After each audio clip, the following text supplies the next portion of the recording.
I work as a developer advocate with Mantium AI.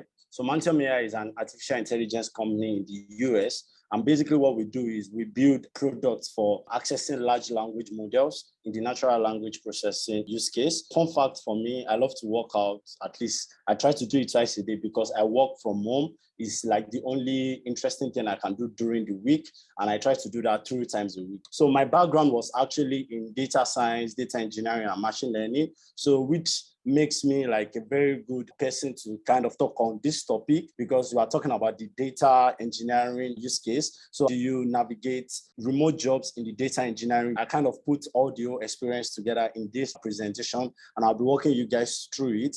And for me, it's a rather intentional approach because when COVID actually started, I was working basically on site. You had to start working from home. And trust me, I love the flexibility that came along with remote working. Right after that, I knew I had to be intentional about getting remote jobs. So I designed some strategies and learning experience for myself. Actually position myself to get remote jobs, and I'll be sharing that with you guys in a bit. Introducing a brief statement that we all know that remote job is the new cool because of COVID. And thanks to the pandemic, thanks to COVID, the veil bordering the access to international talent have been torn. So now we see a lot of companies in the US, in the Europe, Germany, all over the world trying to access talent from anywhere. So far, you can work from home, our laptops, good internet access, and we have a lot of productivity tools and communication tools at our disposal. So we can make use of that to effectively contribute and drive change for a particular company. I don't want to say thanks to the pandemic and no thanks to the pandemic.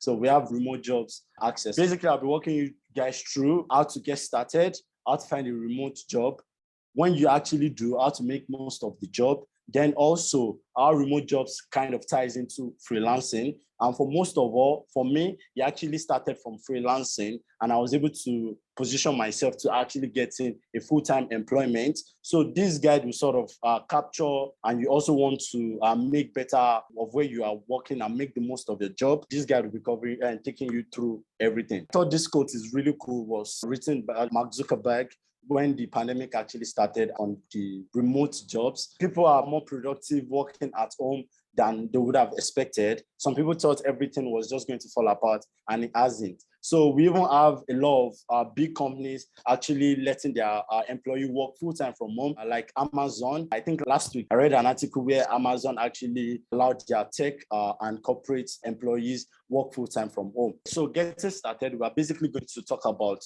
the motivation, the skills that you need, and the right strategy. You need to actually ask yourself what motivates you to work. You need to get the right motivation because get to find out that the pros and cons of remote jobs, you actually need to do a lot of consideration because the pros of remote jobs, you have like access to your own schedule. You can work from anywhere. You have great family time, less cost. You're not moving, like you're not commuting, less stress.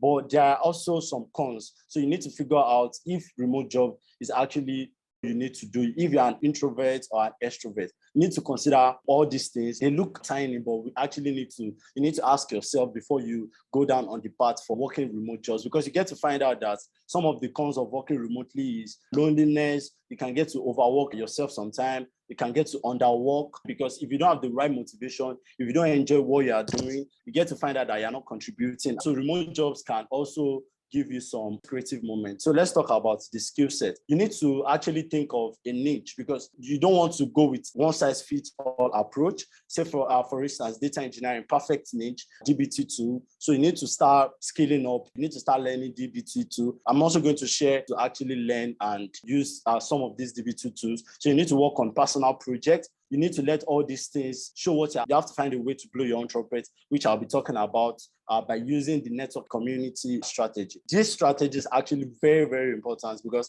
this was the one I actually did when I wanted to start working remotely. I designed a learning curriculum in a particular niche. So my niche is data science, data engineering. I think at the time I took the data engineering and a degree on Udacity online course. Then also now we have a lot of resources that you can also use to learn. So I worked on different projects. You can also write articles frequently because you need to let people know that you have this skill set. You need to be able to show what you're capable of.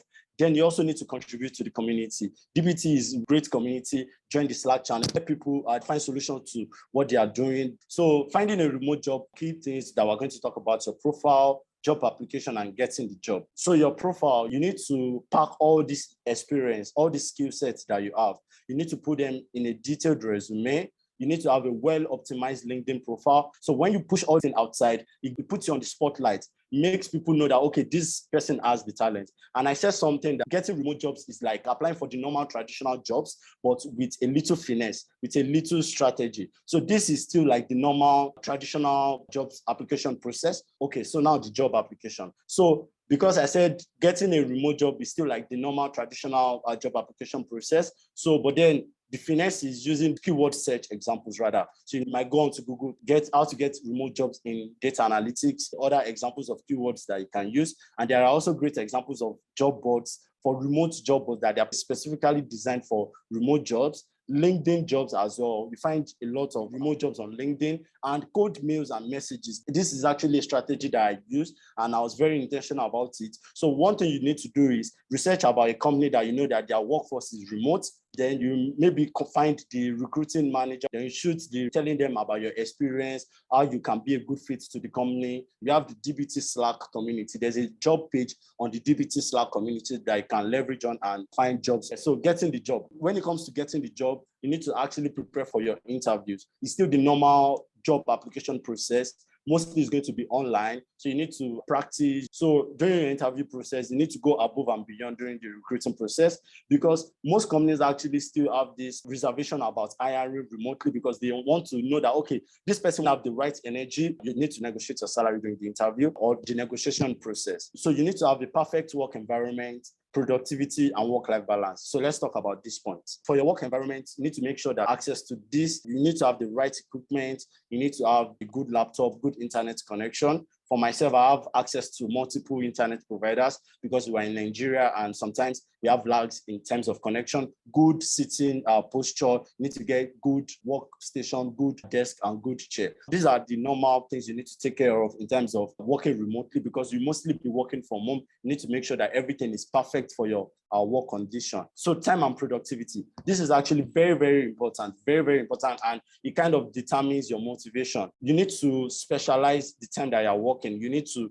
use different productivity to let your team know that, okay, this is the time, this is my work time, so that it's not spill into your personal time because there's a very thin line between your personal time and your work time because you have access to your workstation, you have access to your laptop, you can work anytime you like. So you need to use that to set up your routine, build breaks into that. Maybe you want to go to the gym in the morning, then start work by 9 a.m., take break, then continue work.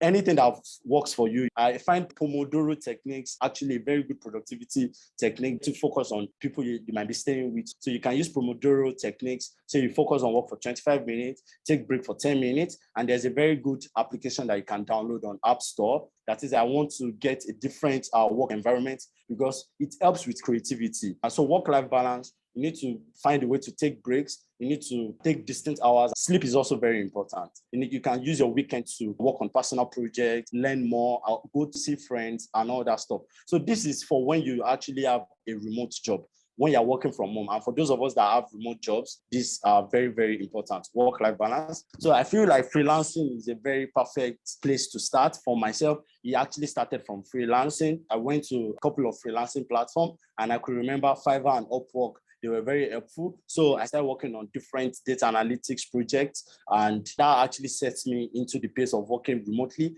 So proposal writing, the main thing for getting a freelance job for me was the proposal writing. I noticed that at the time I was writing good proposals. I started getting jobs. This is like a couple of rough structure for your introduction section where you talk about your experience, and how that fits into the particular project that you're applying for. Don't use the one-size-fits-all approach. Make sure you write a specific tailored proposal to a particular job.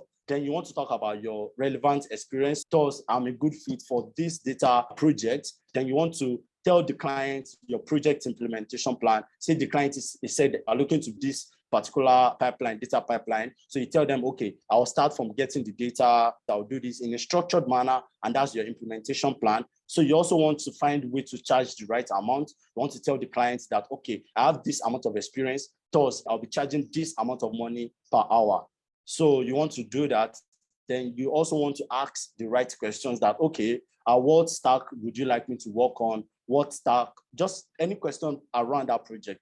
Does show the clients that they're a good fit for this particular role. And trust me, I've made a couple of good income from freelancing on Fiverr and Upwork. So I actually added this bonus section because we are on the community is Lagos community.